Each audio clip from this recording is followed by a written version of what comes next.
¿Alguna vez te has preguntado si has cruzado la línea con Dios?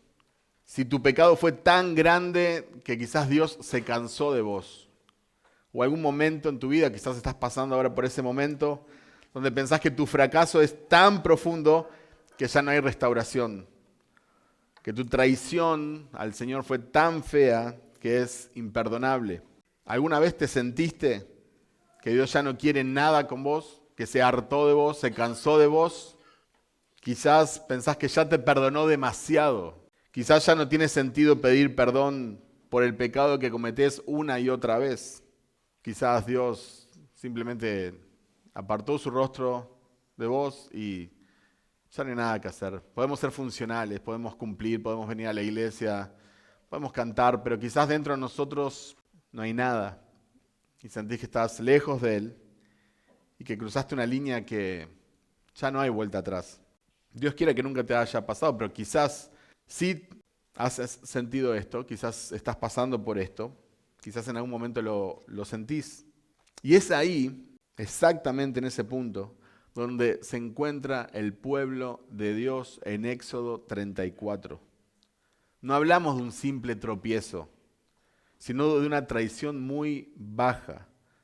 Adoraron a un ídolo de oro justo después de que Dios los liberó de la esclavitud, de que Él mostró su amor, su poder.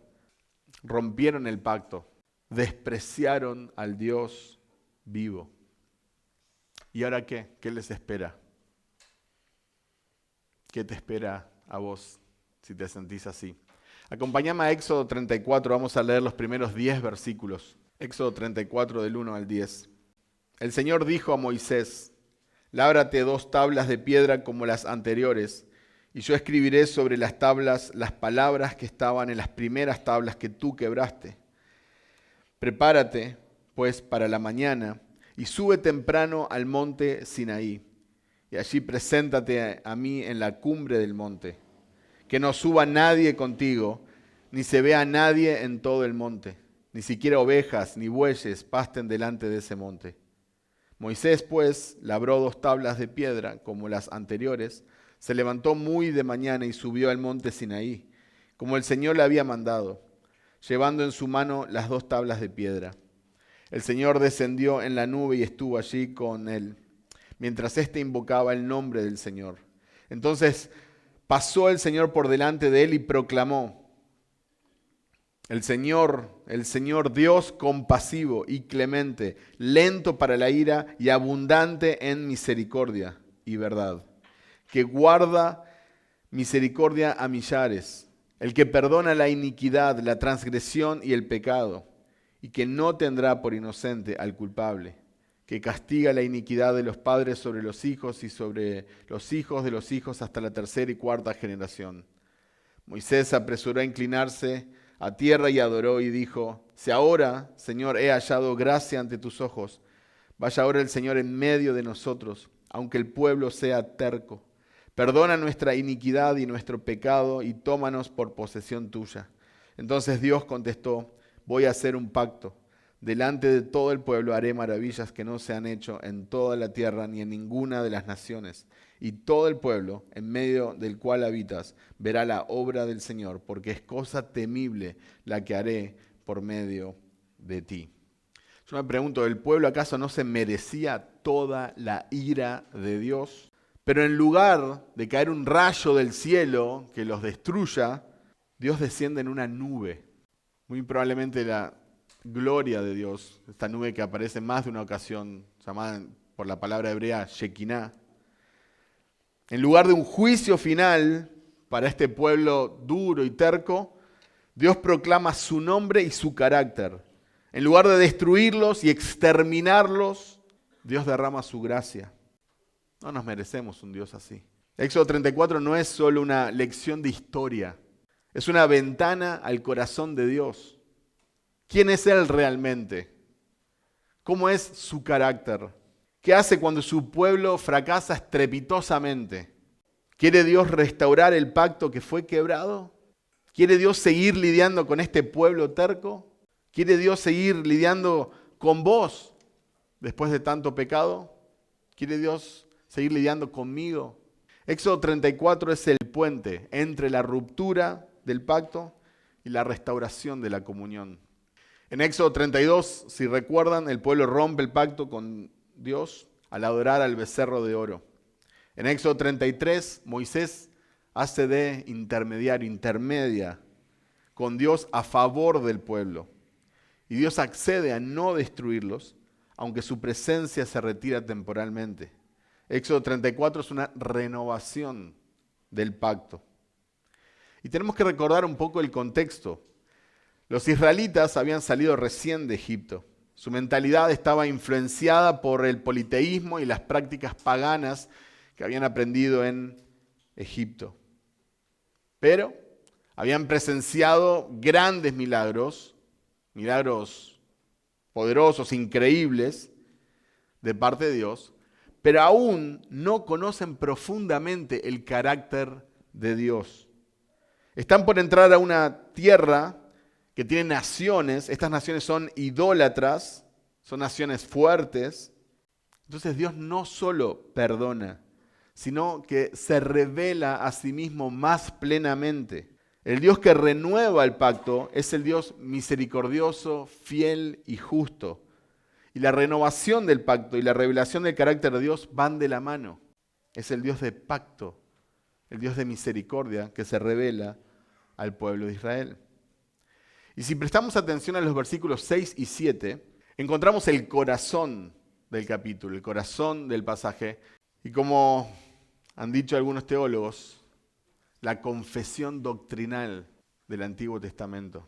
Versículos 6 y 7, entonces pasó el Señor por delante de él y proclamó, el Señor, Dios compasivo y clemente, lento para la ira y abundante en misericordia y verdad, que guarda misericordia a millares, el que perdona la iniquidad, la transgresión y el pecado, y que no tendrá por inocente al culpable, que castiga la iniquidad de los padres sobre los hijos de los hijos hasta la tercera y cuarta generación.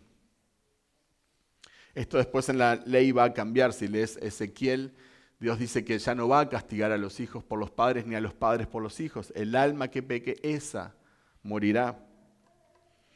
Pero acá en Éxodo encontramos que Dios revela su corazón. Y su corazón es un corazón de misericordia. Revela su misericordia. Se revela como el Dios que perdona. Se revela como un Dios de gracia.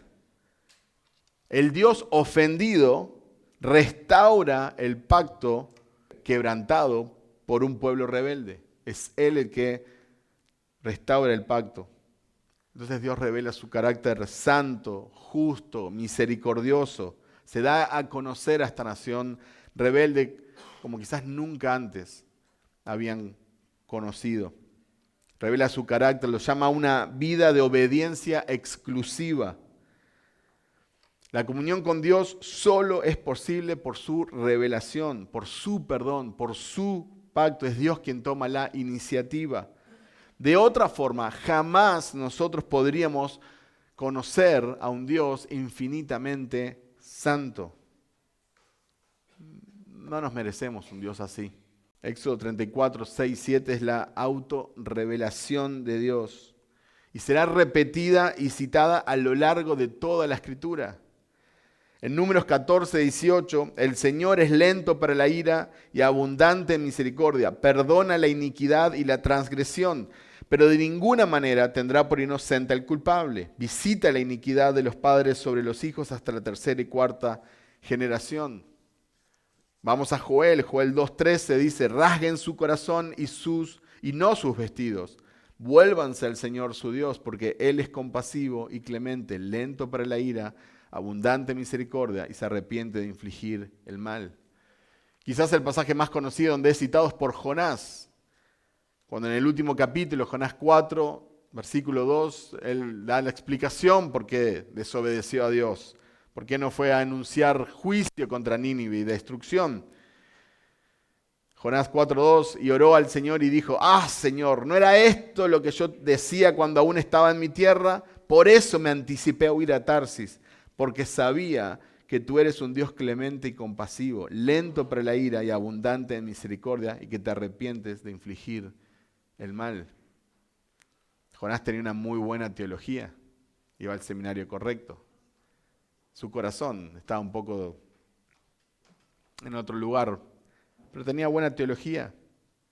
Salmo 86:15, pero tú, Señor, eres un Dios compasivo y clemente, lento para la ira, abundante en misericordia y verdad. Y así podría continuar en muchas citas directas o indirectas de Éxodo 34:6 al 7.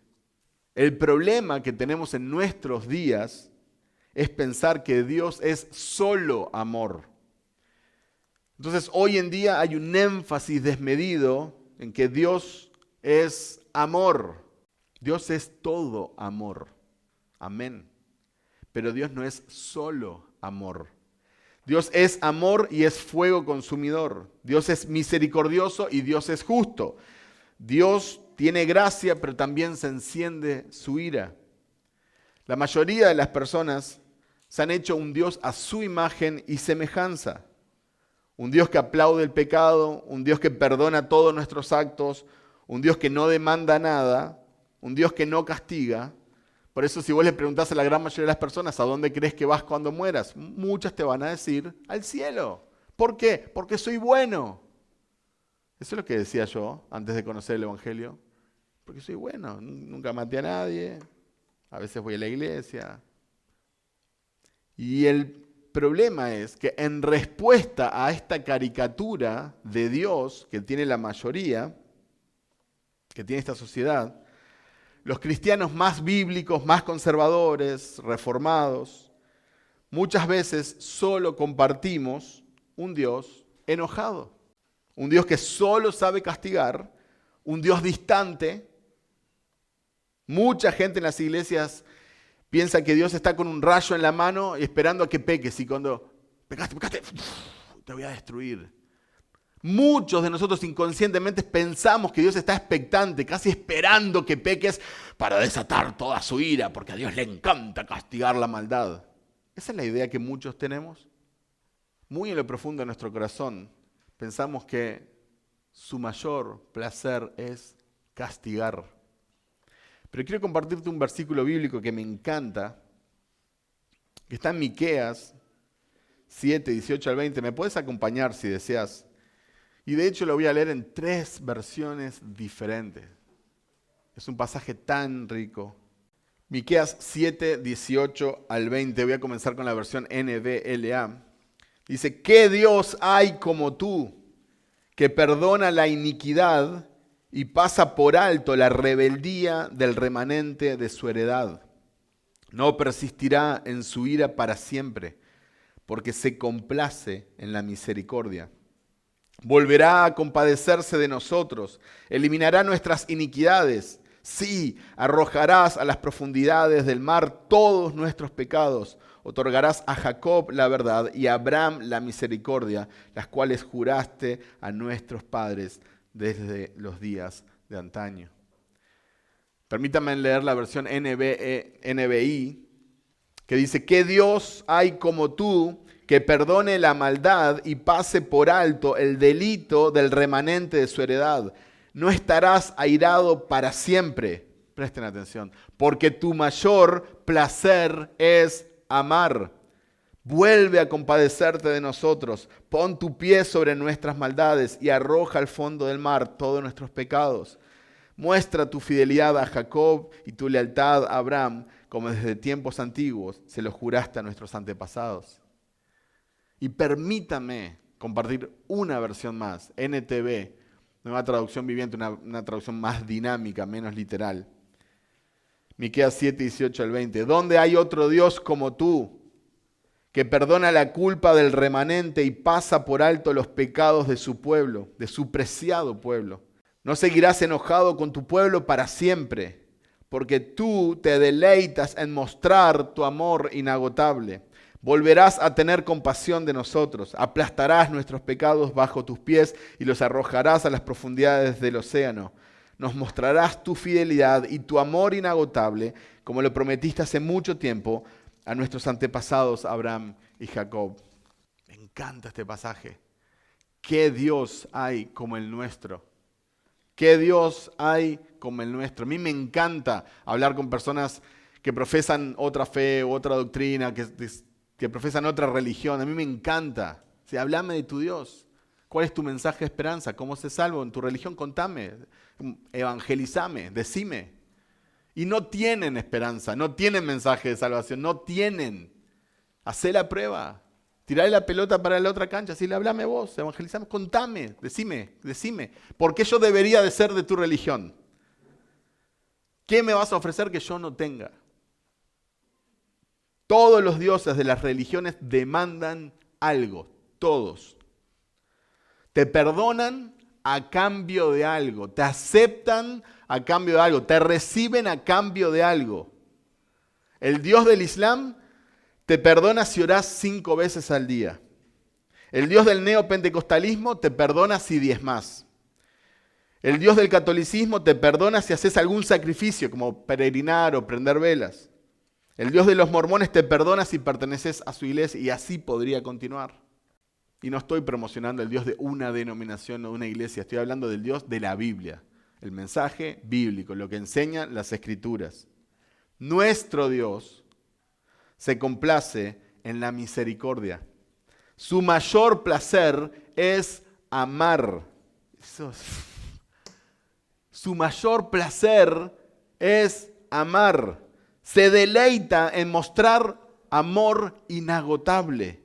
No nos merecemos un Dios así.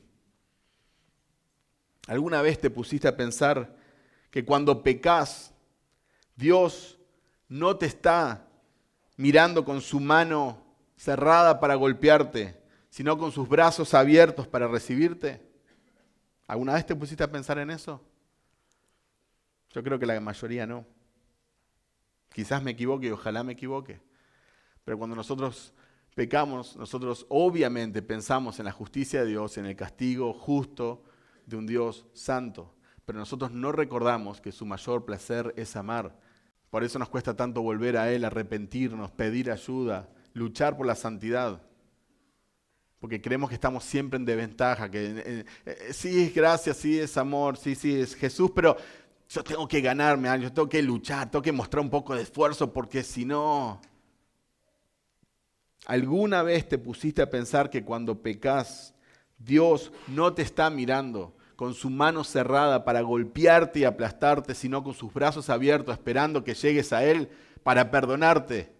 Porque a Él le encanta perdonar. Quizás eso fue lo que recibiste de alguno de tus padres. Quizás apenas te equivocabas en algo, te golpeaban. Quizás te dieron más golpes que abrazos. Quizás tus padres o una pareja descargaban su ira contra vos, no sé, por alguna cosa de este mundo que no es ideal. Quizás no entendés lo que es amor.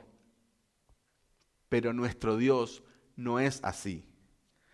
Dios salva no porque el hombre lo merezca. No es por mérito humano, sino por amor a su nombre. Por amor a su nombre. No en primera instancia por amor a mí, por amor a vos, por amor a su nombre. Dios salva porque Él se complace en mostrar misericordia a los que Él escogió en un pacto eterno. Dios te ha amado desde la eternidad.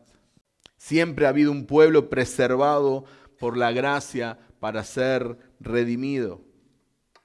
El perdón es total y la remoción del pecado es completa. Dios cumple sus promesas por su fidelidad a su pacto eterno.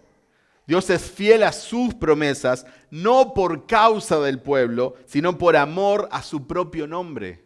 Y si no me creen, escuchen lo que dice Isaías 48, de 9 al 11. Por amor a mi nombre contengo mi ira, y para mi alabanza la reprimo contra ti, a fin de no destruirte. Pues te he purificado, pero no como plata, te he probado en el crisol de la aflicción. Por amor mío lo haré, porque ¿cómo podría ser profanado mi nombre? Mi gloria, pues, no la daré a otro. Dios perfectamente podría haber destruido este mundo. Dios perfectamente se podría haber deshecho de la humanidad y aún de los ángeles. Dios no está solo, Dios es trino, Dios no nos necesita, pero en este plan de redención que Él ideó, Él no solo muestra su justicia destruyendo todo lo malo, si no, no estaríamos vos y yo acá.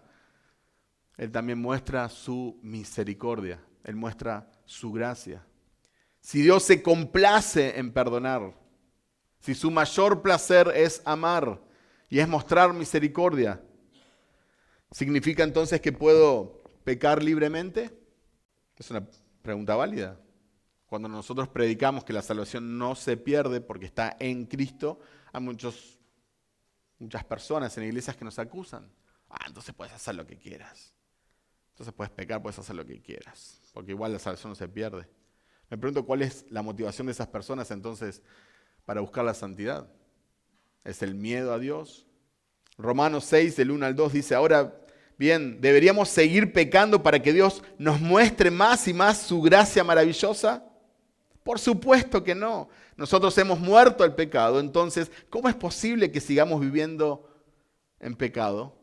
Ese es el apóstol Pablo. Esa pregunta, ¿entonces puedo pecar libremente? Esa pregunta solo puede venir de un corazón no regenerado. Esa pregunta solo puede venir de una persona que no conoce a Dios y que no conoce su misericordia. Que está pensando que su amo es el pecado, entonces está pensando, entonces ¿cuánto le voy a poder servir? Quiere estar bien con Dios y con el diablo. Sí, a ver Jesús, dame una oferta, ¿qué tenés hoy? ¿Salvador solo? ¿Puedo aceptarte como Salvador? Eso es una doctrina que se ha popularizado, hoy en día no tanto, aunque sigue estando por ahí, pero en los 80 fue un debate fuerte. Puedo profesar Jesús es mi Salvador, entonces ya está, no es Señor. No es Dios, no demanda nada de mí, gracia barata. Esa pregunta solo puede venir de un corazón no regenerado. Al que poco se le perdona, poco ama. Lucas 7:47. Si a vos se te ha perdonado mucho, vos vas a amar mucho a Dios. Porque vos sabés que no mereces estar acá, vos sabés que no deberías estar con vida, hay muchos que no deberían estar ni en libertad. Pero Dios ha tenido gracia, ha tenido misericordia. Cuando entendés realmente que te salvó por pura gracia y por puro amor, tu único deseo será agradarlo, amarlo, obedecer sus mandamientos. Porque el mismo Jesús dijo, el que me ama es el que guarda mis mandamientos. El amor no es solo de palabra.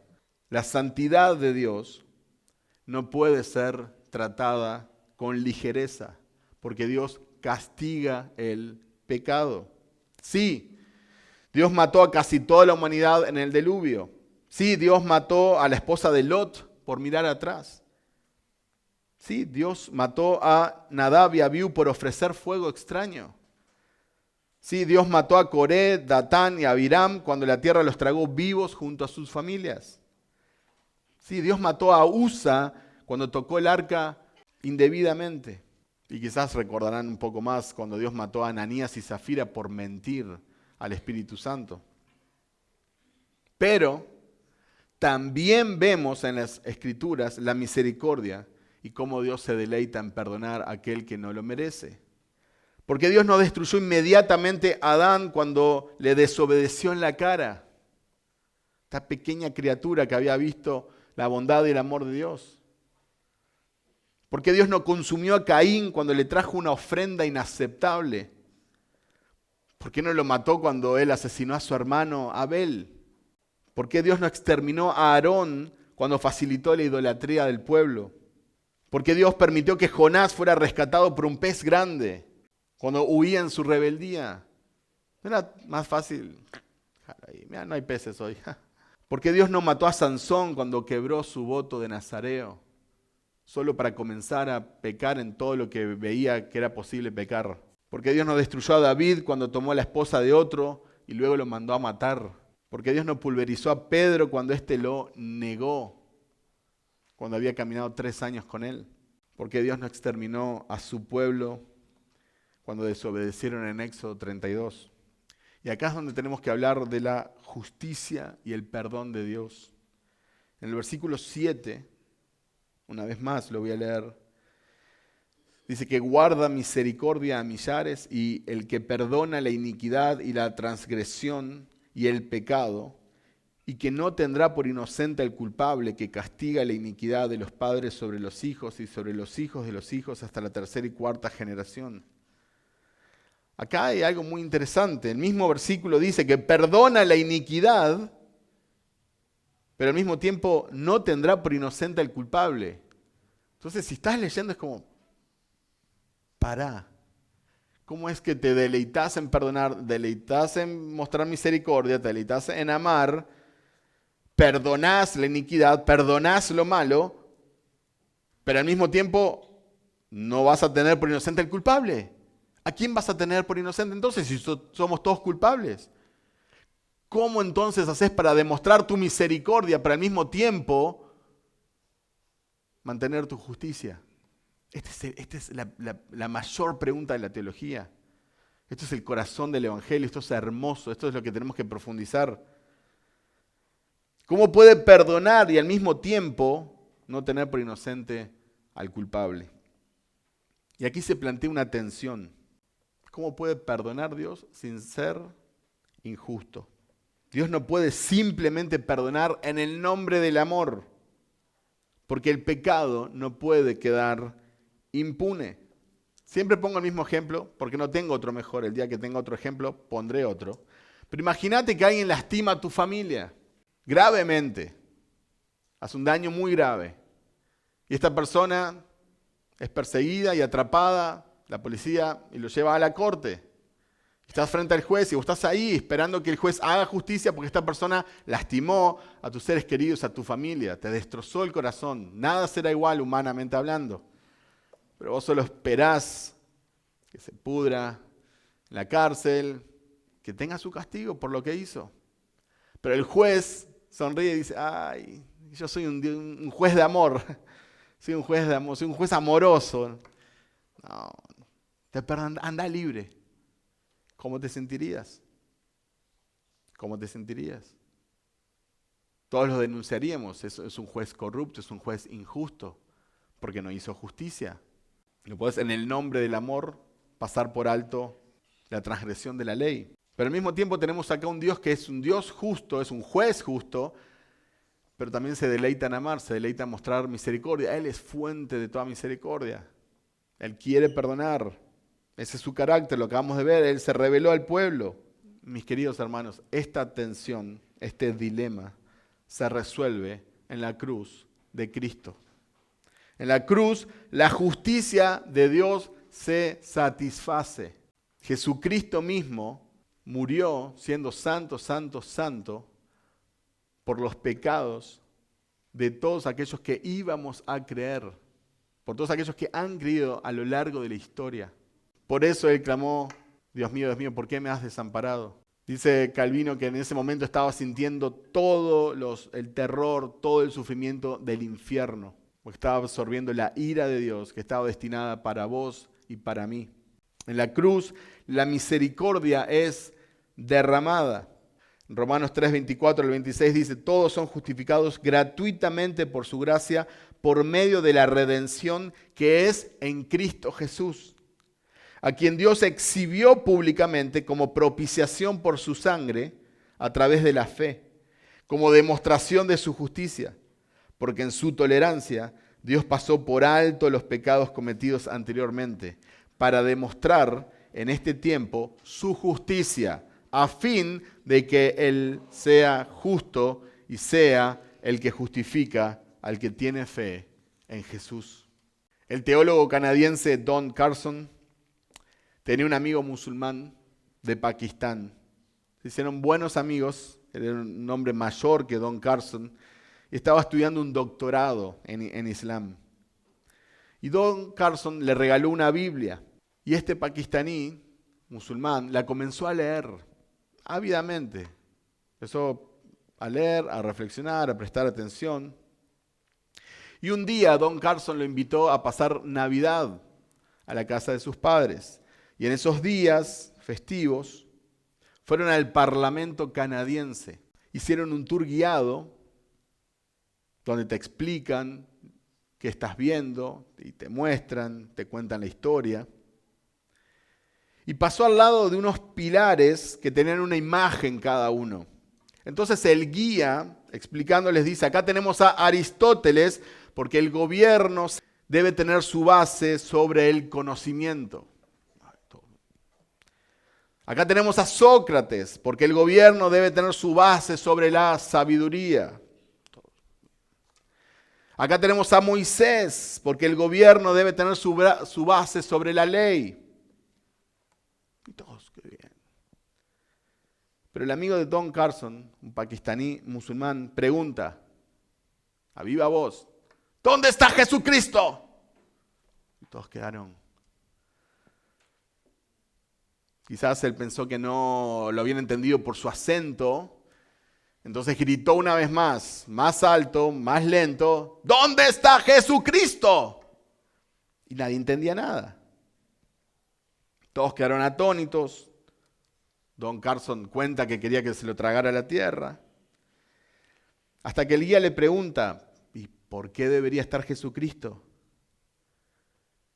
Y él les dijo, porque yo leí en el libro de ustedes, la Biblia, Moisés trajo la ley, pero Jesús trajo la gracia y la verdad.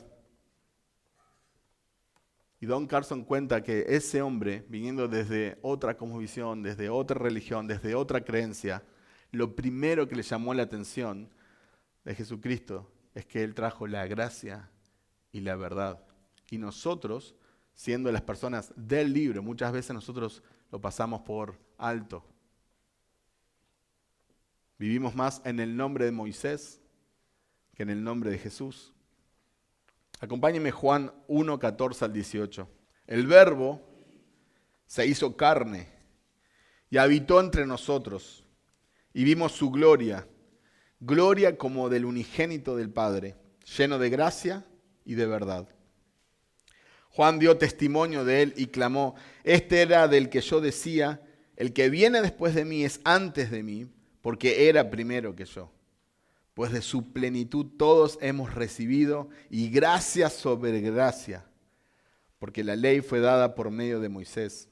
La gracia y la verdad fueron hechas realidad por medio de Jesucristo.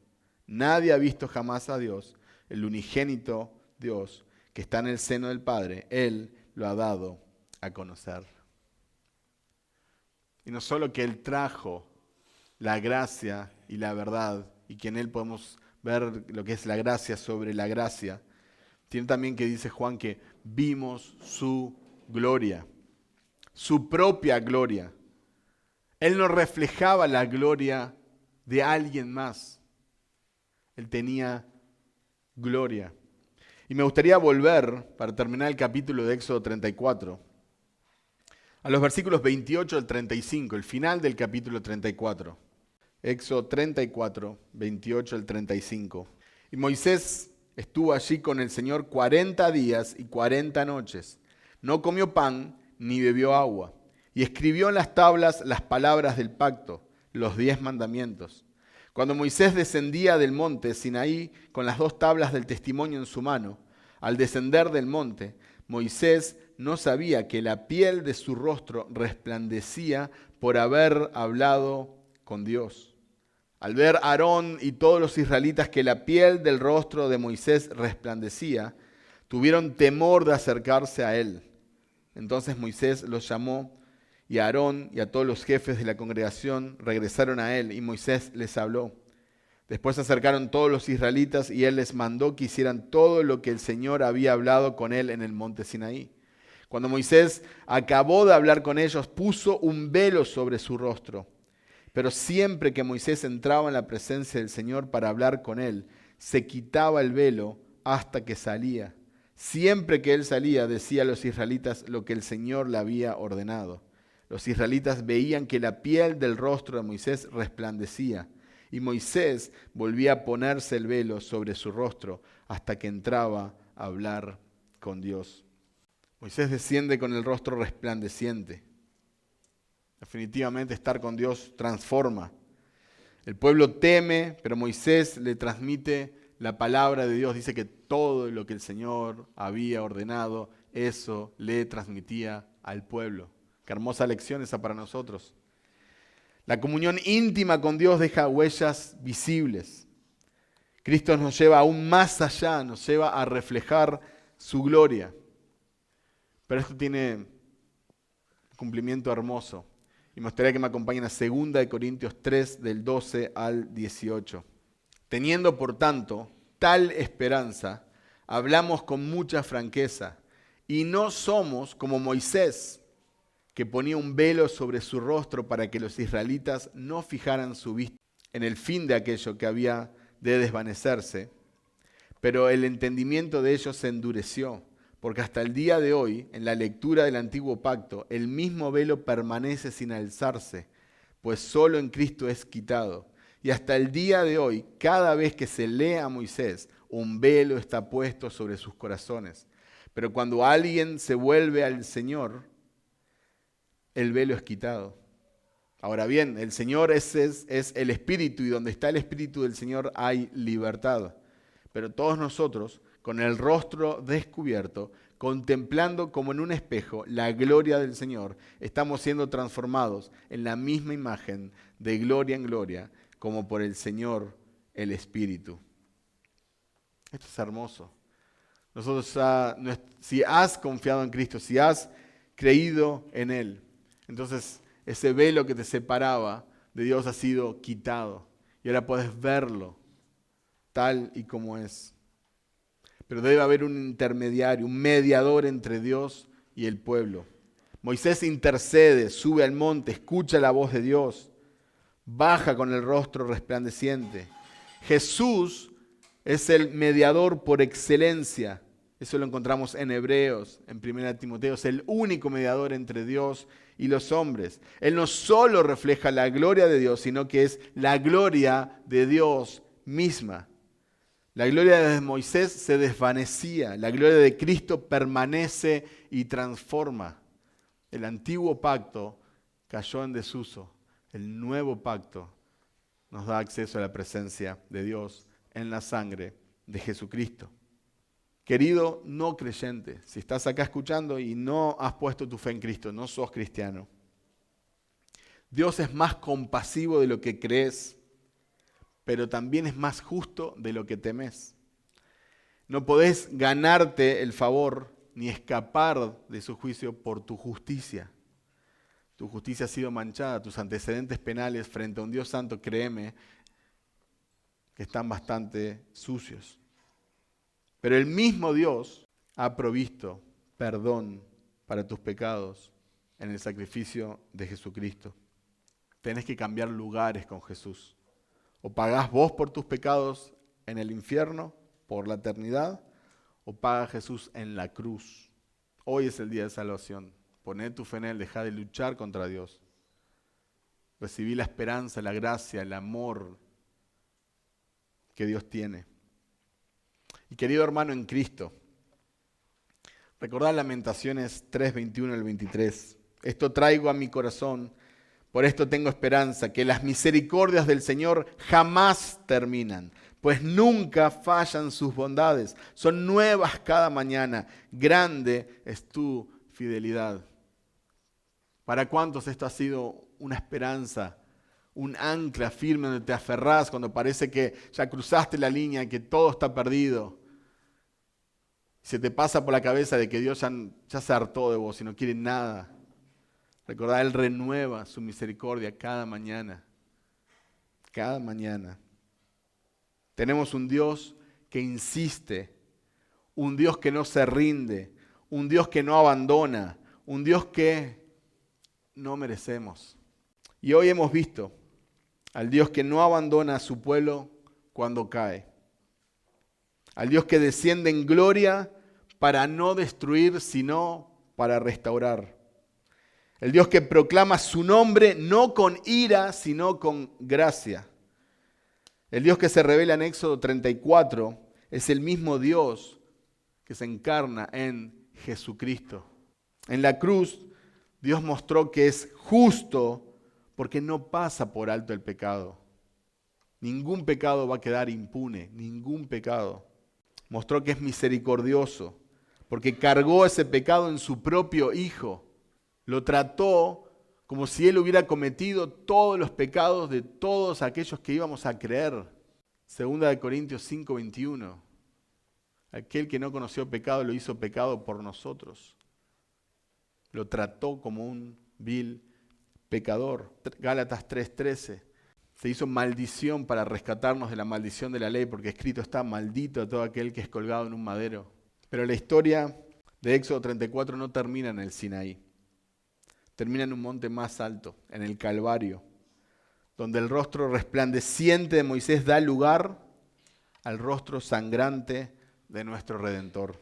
Dios restaura a su pueblo no porque lo merezca, sino porque Él es misericordioso, Él es fiel y nos llama a una vida de obediencia exclusiva bajo su pacto, un pacto que cumplió Jesucristo.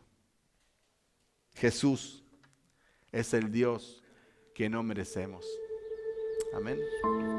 Oremos.